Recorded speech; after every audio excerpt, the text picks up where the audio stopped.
Since we'll be talking to Ed Drumentum about the Biden campaign, I wanted to start with this massive story out of Haaretz, which, look, I wish more Israelis read Haaretz, but unfortunately, they're still kind of pigeonholed as a lefty paper that hates Israel or something like that. And it plays a weird role for Americans too, where they'll publish things that maybe Mondo Weiss got to, or like sort of hinted at Early before, on. and Haaretz will use its resources, and it being a sort of liberal Zionist paper with more credibility than people want to give maybe a non-Israeli paper on things like this to sort of confirm things that have long been suspected. Right. They do have the sourcing and also capabilities to confirm things and get Israeli government officials to speak to them in the way that, say, a Mondo Weiss or an Al Jazeera absolutely could not.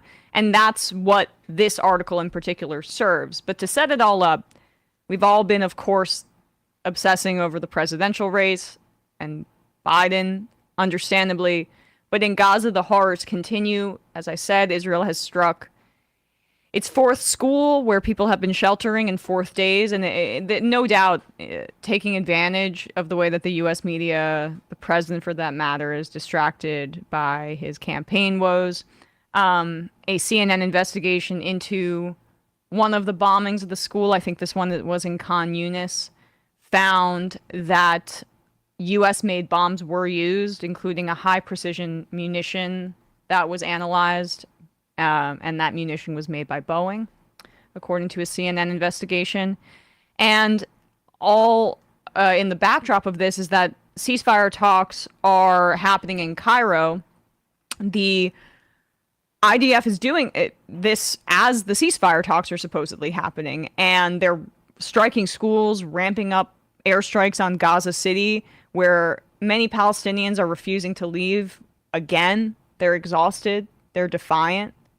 Israel's demanding they leave, and this could be another massacre because of that very reason, because a lot of Palestinians are saying, I would rather die here than leave.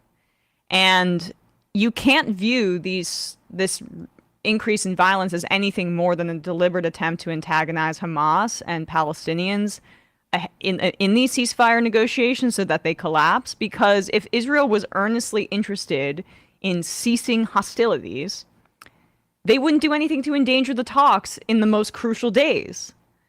They wouldn't include non-negotiable provisions in their ceasefire proposal, air quotes for the podcast audience, that include things like Israel gets to start firing again if we want. That's not a ceasing of fire if they get to do what they want. It is a display of immense arrogance and obviously genocidal intent. And now there's even more underscoring that attempt, or undergirding, I should say, making it more clear how this has happened. Haaretz's piece, How Netanyahu Has Systemically Foiled Talks to Release Hostages from Hamas Captivity, show that this is a deliberate strategy and has been since at least the beginning of the year by Netanyahu to sabotage ceasefire negotiations. The past 6 months, during which Israel negotiated a framework for the release of Israeli hostages being held captive by Hamas in the Gaza Strip, were riddled with hopeful moments that shattered one after the other. While Hamas impeded the talks, Prime Minister Benjamin Netanyahu repeatedly torpedoed their progress, particularly when it came to decisive moments. Netanyahu believes that an agreement on a hostage deal will most likely lead to his government's collapse, which he seeks to avoid at all costs. Defense officials who spoke with Haaretz said that in his attempt to derail negotiations, Netanyahu relied on classified intelligence and manipulated the sensitive information. This is how Netanyahu systemically foiled the negotiations to free the hostages. Here are some of the instances. They lay out a timeline quite clearly in this piece that I wanted to highlight for people. This was the beginning of what they could find in his deliberate attempts to sabotage, January 17th And here. sorry, before you get to January 17th, we should just point out the other thing Haaretz got to, which was suspected, which was use of the Hannibal Directive on October 7th itself, turning the area back near Gaza an extermination zone, basically firing on any vehicles taking hostages back into Gaza. So Israel's Netanyahu and the IDF's treatment of hostages, I would start at that point where they started On firing October on 7th, them. right? And we don't know if it was tens or hundreds of civilians that were killed in that, but the people standing in the way of an investigation in that is, Bibi and the IDF. And you can also basically point to the fact that I just lost my train of thought. But at that point in particular, this is what I want to say, that it's not just that Netanyahu wants to stay in power by elongating the hostilities. It's also that an investigation into that very fact will also happen if he is out of power. Yeah. That's the existential, like his failures on October 7th. How many are actually dead in Gaza right now? These are things that would happen if a ceasefire was reached. So this is the beginning of, reportedly, of his sabotage. January 17th in the preparations for the first Paris summit. Some 6 weeks after the deal that saw 125 hostages released, Israel began preparing to negotiate a new agreement. A central part of the negotiating team's strategy approved by the War Cabinet, which has since been disbanded, was to refrain from discussing the number of Palestinian prisoners to be released for every hostage. It was assumed that this volatile issue could derail the negotiations, and negotiators sought to first create the appropriate conditions to discuss it. Contrary to the cabinet's decision, Netanyahu began leaking information on the prisoners released to reporters and present hardline positions. Some in Israel's negotiating teams accused Netanyahu of cultivating public opposition to the deal. Now, this has been hinted at by other reporters, that Netanyahu has been the source for a lot of their articles, but it's considered really bad, journalistic practices to reveal your sources. But clearly there was some sort of consensus reached that it's like when it's the actual prime minister and he is actively sabotaging deals to bring the hostages home, which is what Israelis care about, then okay, like maybe all bets are off here. Yeah, because you're clearly being instrumentalized by a guy doing a genocide. So I would say maybe it's time to maybe reassess the ethics. Okay, all right. But what I'm expecting very little right now of an Israeli public where the majority think we need to be bombing more in Gaza. Right. Now let's turn to January 28th through the 31st, the first Paris summit, another moment of sabotage. On January 28th, Israel's Mossad head met with mediators in Paris for the first time, and the progress achieved was described as significant. Yet upon Barnea's return to Israel, Netanyahu published a series of 5 press releases in which he emphasized the gaps that remain between the sides. Defense officials who spoke to Haaretz claimed that Netanyahu used information that was brought up in private security talks and left the door open to derail the deal. So, again, just think of how many tens of thousands have been killed since that period and how Netanyahu deliberately undermined his own negotiators and made a mockery of the United States with Biden's assist by taking this extreme genocidal freak at his word.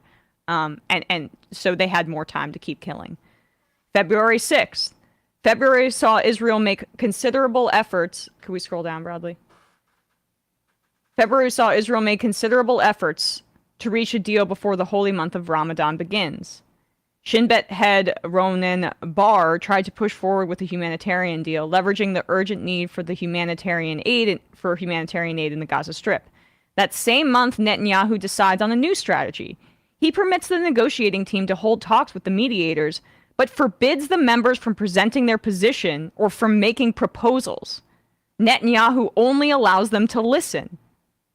On February 6, Hamas releases a written statement in which it wrote, it, quote, treated the framework positively.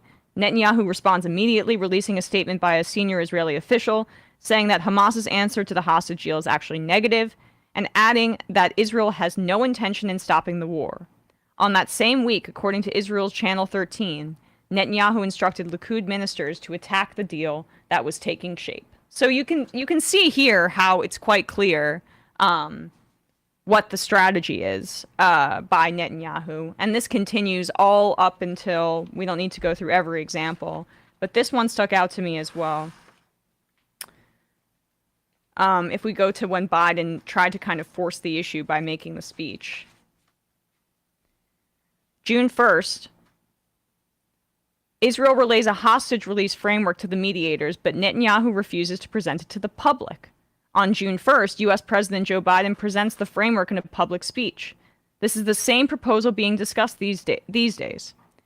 After Biden's speech, Netanyahu releases several statements meant to impede progress. Israel's conditions for ending the war have not changed, said one of his statements, and they include destroying the military and governing capabilities. There will be no ceasefire if these conditions are not met.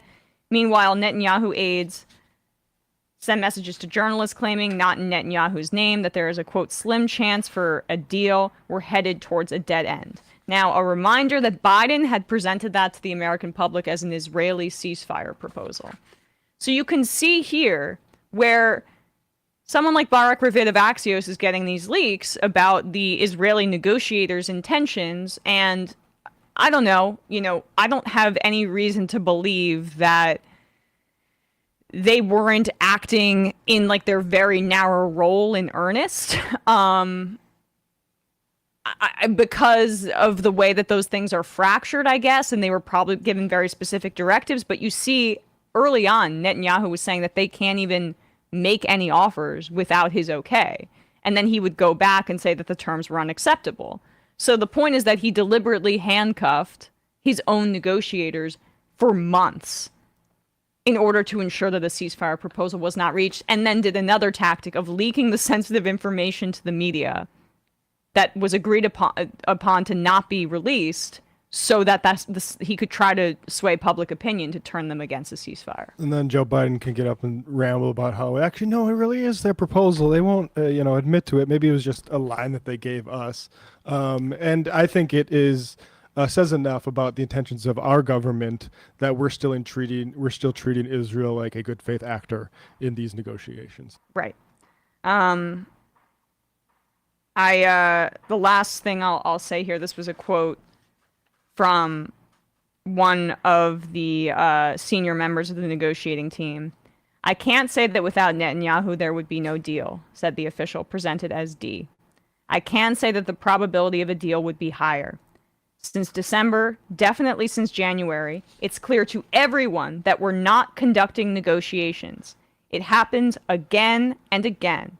You get a mandate during the day, then the prime minister makes phone calls at night, instructs don't say that, and I'm not approving this, thus bypassing both the team leaders and the war cabinet. And the war cabinet has since been dissolved, and Ben-Gvir, Smotrich calling the shots, and Netanyahu happily going along with them. The true source of power in the Israeli government are these extremists. And let's be clear, it's not a Netanyahu problem. It's the natural progression of what we've enabled in Israel. By not being a good faith negotiator with Palestinians and with giving Israel unlimited weaponry and allowing them to do whatever they wanted. So. Hey, folks, don't forget to hit the subscribe button and check out our daily show. We do it every day at 12 p.m. Eastern for about 2.5 hours. We even take phone calls. You should check that out.